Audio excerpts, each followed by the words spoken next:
break took a little longer than anticipated. Had to get some lunch going, so I don't know if I'll have another hour in me, but we can maybe do some things and stuff. Do I want a loading state for the video player? Is that gonna make sense? It doesn't have autoplay. This is why I put a question mark here. I don't know if I actually want that. It was just kind of a thing. What's cool, sort of maybe, you know, with things like Copilot, right, is that well, this is not cool, right? So it's just gonna it's saying all the things I already said, but sometimes it comes up with unique things. It's like, oh yeah, I might want to do that. But do I want a loading state for the video player? I don't know that I need it. It's just like the HTML video player thing, so I'm gonna drop it. I don't need that. How do we support multiple videos in the timeline is a question. And I don't know the answer to that exactly. So let's figure out how that might work. So what does that mean? So let's start at app. App is the top.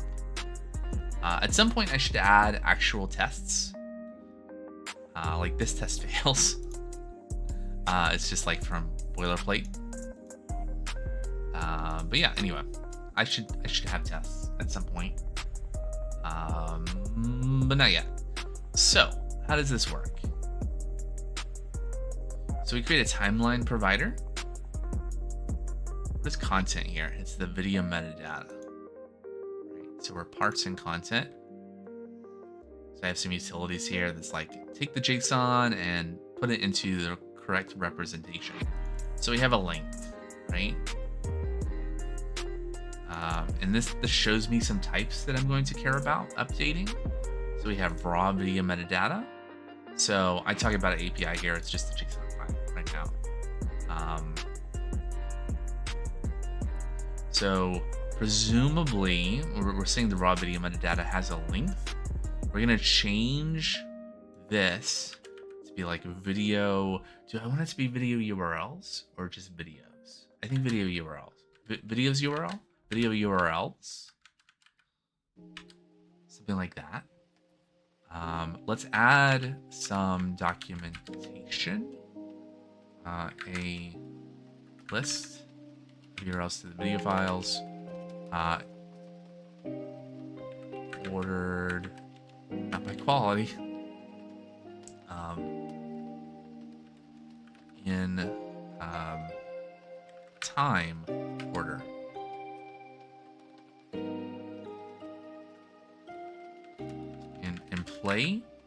In playback order. There we go. Yeah, and I mean that is something that you could probably guess is the idea, but yeah. Length of total length of videos in video URLs. Someday my fingers will work better, maybe. In ISO 8601 duration, because I so like it. And we don't need to touch on any other things. Okay, so that breaks a thing. And then video metadata is the other type. So this is kind of our internal representation. And so this is video URLs.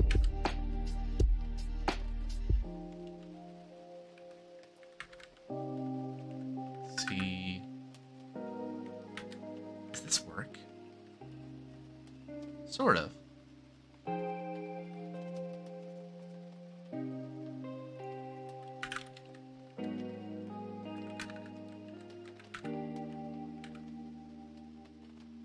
Then we get a nice little hover over documentation for the thing.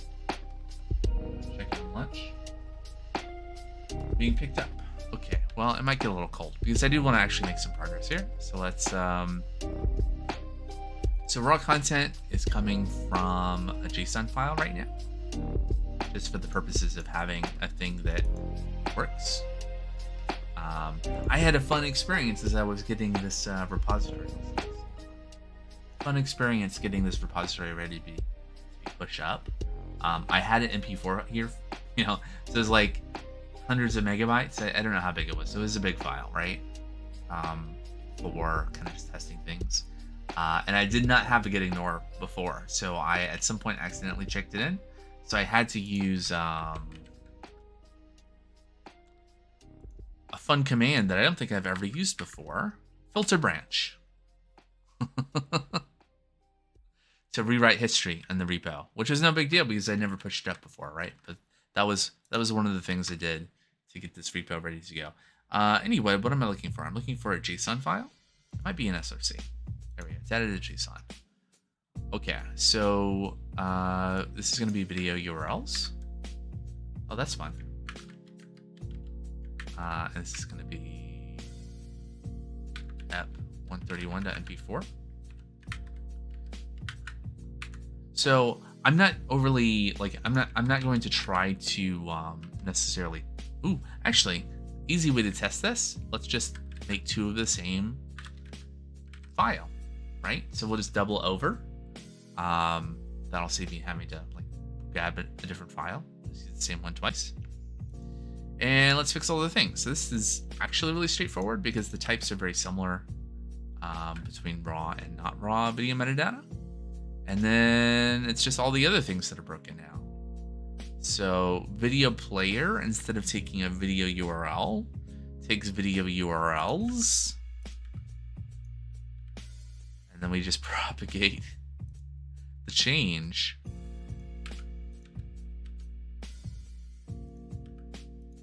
And what does this break? Well, we get to the part that is maybe a little bit more challenging, because what I need to do here is, I guess, unfortunately, you can't just have multiple sources that are chained together. It doesn't work that way. We need to programmatically populate video URL somehow. How is that going to work? How is that going to work? I think we need more information now than we had to have before. Yeah. Oh, good. Okay, so let's take a few steps back. Let's go back to the data. And this needs to be a little bit different. So I don't think this is the actual length of the video, but let's do this. So what we're going to have instead of video URLs is we're going to have media. Yeah. And this is going to be, what, an array? Oh, that's cute, but not what I was going for. URL. That's going to be something like this. And it's going to have a length. Is that just that value? Yep. Okay. And then we'll just do away with that, and then we'll be able to do this. So basically what's happened in this last minute, right, is that we updated the types.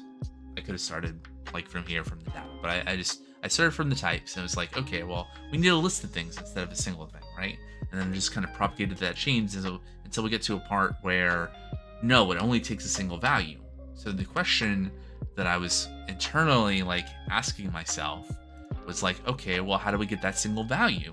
Well, we need to look at what the current playhead time is, where we're playing, and select which video to play. But in order to do that, we need to know how long each separate video is, so that we know which video file we should be looking at. Ooh, this is gonna have all sorts of complications, right? Everything, we're gonna have to translate the overall playtime relative to all the files into the relative playtime within each file. Because all of our interactions with video, which is the thing that contains our video element, is with respect to that relative time. So this is gonna be a big change. Okay, so let's kind of like go down through this. So raw content, let's update the types. So list of video files and playback order. Yeah, still gonna be that, but we're just gonna call it media, because that's what we called it in the JSON. And this is going to be, I could just do this inline, right? I can just do like this. And this is going to be a URL. It could be a MIME type. Ooh, it could be a MIME type. That'll be useful instead of having to hard code it. Here, pass that in. So in that case, I want to do MIME type. Yeah, exactly. That's a good idea, Copilot. MIME type, and then length. It's kind of the raw data we want. And then we don't need, so we're gonna add a comment here. Length of the video and ISO, yep, there we go. And length goes away. We don't need that in the raw video metadata. If we want, we can arrive at that, right? So we'll do something like this. List of videos and playback order. And this is going to be media. Length is going to be a number. So it's the length of this video. Milliseconds. There we go. I may want to overall length, like when we import the data, we could get this overall length rather than having to recalculate it in various places. URL MIME type. I may want like an offset. So this is going to be essentially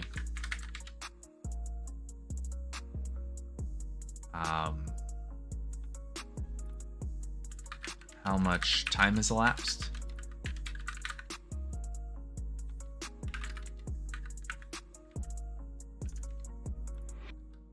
before this video.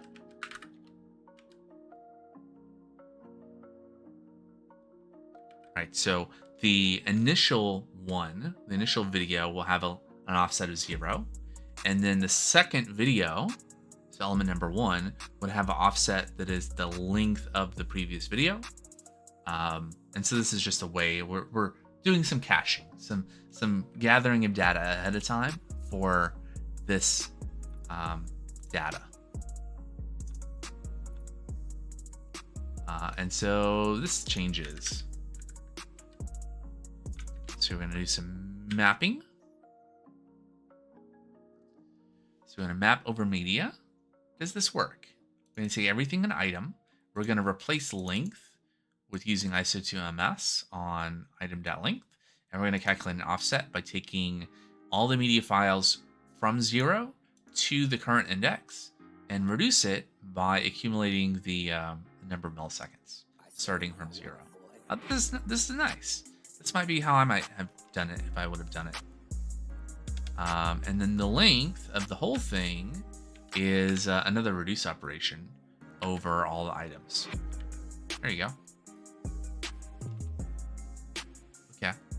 So in an app, this just needs to change again. It's just going to be media. We're going to call this media. I think I'm pretty good with the idea of like pushing the set of media files into the video player, and it's going to be responsible for kind of playing through them as a whole thing, right? Rather than trying to pull, like, have some of that logic being owned here. Okay, and then so in video player, the interface changes.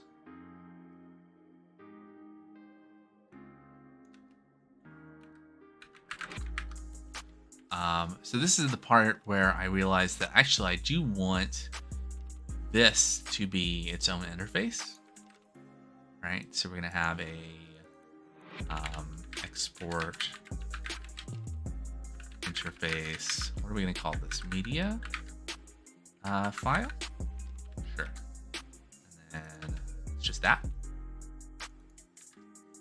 And lots of red squigglies because I need to save it. So prettier will auto format it. And yeah.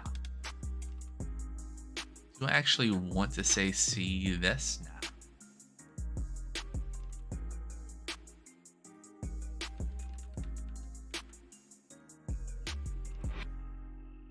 Okay, cool.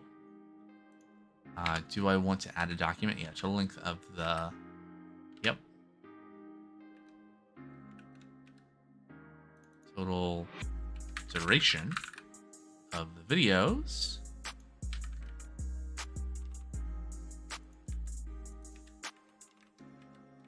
Cool. All right. So then I should have a media file interface that I can import from types. And it's an array of things. And we take that media and then the rest of the owl. So the gap now is that we have a video control, right? And it takes a video URL. And we have a bunch of things to kind of wrap, communicating about the current time of the video. And that is not going to be quite right when we're talking about the overall duration of media. Do we need to know? Yeah, we do need to know.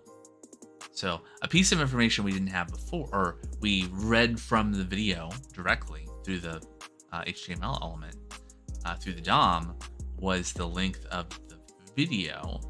Now I think we actually need a length, which is content length, as well. And again, we could calculate it, right, from summing the lengths of the media files, but we already did that once. Why would we do it again? And so then we have length here, not to be confused with the length of the individual files. And we'll have to essentially, we're gonna have to do math. We're gonna relate the current playhead, which is represented by video current. Ooh. Right. So a bunch of things are going to have to change.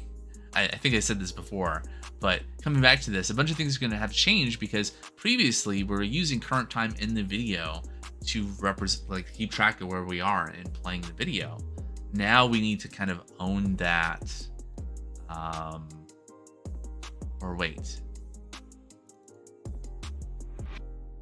So we do have playhead time, right? Where the current playhead is, and that's coming from the state, right?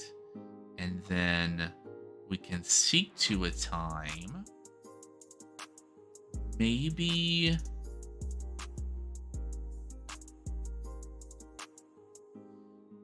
it's challenging. The reason it's challenging is because the video element, when you play it, is advancing time. Like, it is changing state. But we also want the ability to change state at the top level. Fundamentally, that's why we're using use imperative handle, is to be able to expose a thing that we can use to adjust state while still allowing the child component to own that state, right? Because ultimately the video element owns the state. It's a, I guess in that way, like an uncontrolled component. Okay, so I think I'm gonna ponder this for a little bit, and the food is here, so I'm calling the stream here. I gotta go get some lunch. Next stream will be tomorrow evening, doing some Minecraft, and then we'll see about Friday. Hopefully I won't be as tired next Friday. We'll do something, maybe back to Satisfactory, maybe something else. See what suggestions come about, and then next Sunday morning, more coding. probably working on this some more. Just as kind of a break from the back end stuff. Okay, so thanks so much for coming out. And Brainless, thanks again for the resub. Almost a year. Yeah, let's see. I think we're going to call it. So until next time, take care. Bye bye.